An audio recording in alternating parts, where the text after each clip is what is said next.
Subscribe to our channel by clicking the subscribe button. Click the bell button and enjoy the latest uploads from our channel. नमस्कार विद्यार्थी मित्रांनो, MPSC note या YouTube चॅनलवर तुमचं पुन्हा एकदा स्वागत आहे. मित्रांनो, आजचा व्हिडिओचा टॉपिक आहे भारतातील आंतरराष्ट्रीय दर्जाची विमानतळे किंवा जे भारतातील महत्त्वाची जी आंतरराष्ट्रीय दर्जाची विमानतळे बघा, त्याचं नाव आणि त्याचं ठिकाण आणि त्याच्यातले महत्त्वाचे जे मेगा भरतीला आपल्याला विचारणार आहेत त्याशी रिलेटेड आहे आणि सध्या का न्यूजमध्ये आहे तर त्याबद्दल आपण ही माहिती पाहणार आहोत. मित्रांनो, तुम्ही जर आपल्या या चॅनलवर जर नवीन असाल तर आपल्या चॅनलला तुम्ही सबस्क्राईब करून व शेजारी असणाऱ्या बेल आयकॉनला प्रेस करून तुम्ही काय करा त्याची नोटिफिकेशन घेऊ शकता, कारण आपण इथे एक्झाम ओरिएंटेड असे व्हिडिओ टाकत असतो. पहा मित्रांनो, पहिलं आहे जे छत्रपती शिवाजी आंतरराष्ट्रीय विमानतळ जे मुंबई ह्या ठिकाणी आहे.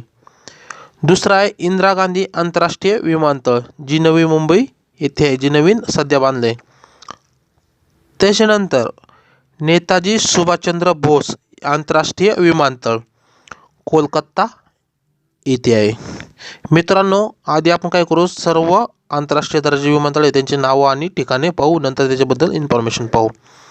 त्याच्यानंतर आहे कोलकाताचं कोणतं आहे, नेताजी सुभाषचंद्र बोस आंतरराष्ट्रीय विमानतळ. नंतर आहे के कामराज आंतरराष्ट्रीय विमानतळ चेन्नई. नंतर डॉक्टर बाबासाहेब आंबेडकर आंतरराष्ट्रीय विमानतळ नागपूर येथे आहे. नंतर डॉक्टर बाबासाहेब आंबेडकर मराठा विद्यापीठ औरंगाबाद येथे, हे लक्षात ठेवा तुम्ही. आणि आंतरराष्ट्रीय विमानतळ कुठे आहे, नागपूर. राजीव गांधी आंतरराष्ट्रीय विमानतळ हैदराबाद येथे. गोपीनाथ बारडोलाई आंतरराष्ट्रीय विमानतळ गुवाहाटी येथे आहे. डब्लिन आंतरराष्ट्रीय विमानतळ गोवा या ठिकाणी आहे. नंतर सरदार वल्लभभाई आंतरराष्ट्रीय विमानतळ अहमदाबाद येथे आहे. श्रीनगर आंतरराष्ट्रीय विमानतळ हे श्रीनगर येथे आहे. बंगळूर आंतरराष्ट्रीय विमानतळ मंगळूर आंतरराष्ट्रीय विमानतळ मंगळूर येथे आहे. त्याच्यानंतर आहे कलिकत आंतरराष्ट्रीय विमानतळ कलिकत येथे आहे. कोचीन आंतरराष्ट्रीय विमानतळ कोची येथे आहे. त्रिवेंद्रम आंतरराष्ट्रीय विमानतळ तिरुअनंतपुरम येथे आहे.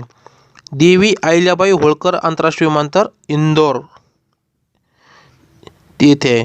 नंतर श्री गुरु रामदासजी आंतरराष्ट्रीय विमानतळ अमृतसर येथे आहे. जयपूर आंतरराष्ट्रीय विमानतळ कोणत्या याचं आहे तर जयपूर या राजस्थानची राजधानी आहे बघा जयपूर, तर तिथे आहे. नंतर वीर सावरकर आंतरराष्ट्रीय विमानतळ पोर्ट ब्लेअर येथे आहे. त्याच्यानंतर कोईम्बतूर आंतरराष्ट्रीय विमानतळ कोईम्बतूर येथे आहे.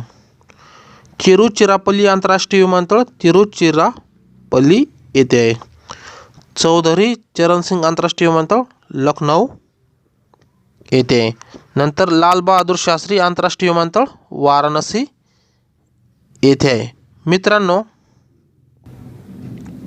छत्रपती शिवाजी महाराज आंतरराष्ट्रीय विमानतळ मुंबई ह्या विमानतळाला पूर्वी सहारा विमानतळ म्हणून सुद्धा ओळखलं जातं. सुमारे 1850 एकरमध्ये विस्तारलेला हा विमानतळ आहे व आंतरराष्ट्रीय व राष्ट्रीय स्तरावरील हे विमानतळ आहे बघा. हे मुंबई शहरातील अंधेरी या रेल्वे स्टेशनपासून सर्वात जवळ आहे बघा.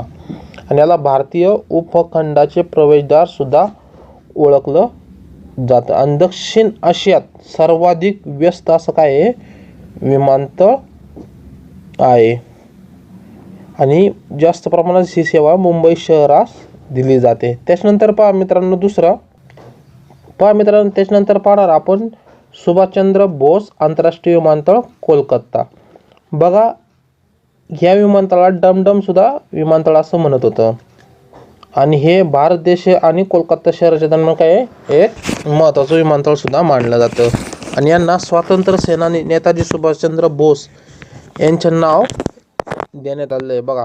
हे भारतातील कितव्या नंबरचं आहे व्यस्त तर हे 5व्या क्रमांकाचं व्यस्त असं विमानतळ आहे. आणि जे ईशान्य भारतात जेवढे राज्य आहे बघा त्यांच्याशी जोडण्यासाठी हे एक महत्त्वाचं असं विमानतळ आहे. जेव्हा दुसरं महायुद्ध बघा लढलं गेलं त्यावेळी या डमडम विमानतळावरून काय झालं, ब्रह्मदेशावर हल्ले करण्यासाठी काय केलं होतं अमेरिकेने सुद्धा इथूनच आपलं B-24 लिबरेशन हे लढाऊ विमान इथूनच उडवली होती. त्याच्यानंतर पहा, आणि नेताजी सुभाषचंद्र बोस हे विमानतळाचं नाव कधी ठेवलं आहे? 1995 साली. त्याच्या आधी काय होतं? डमडम विमानतळ असं नाव होतं. मित्रांनो, आपला व्हिडिओ इथेच संपला. तुम्हाला हा व्हिडिओ कसा वाटला नक्कीच कमेंट करून सांगा. आणि तुम्हाला कोणत्या नवीन टॉपिकवर व्हिडिओ पाहिजे आपण त्याच्यावर नक्कीच बनवू. आणि याच्यानंतर जे व्हिडिओ येणार आहेत ते मोठ्या साईजचे येणार आहेत.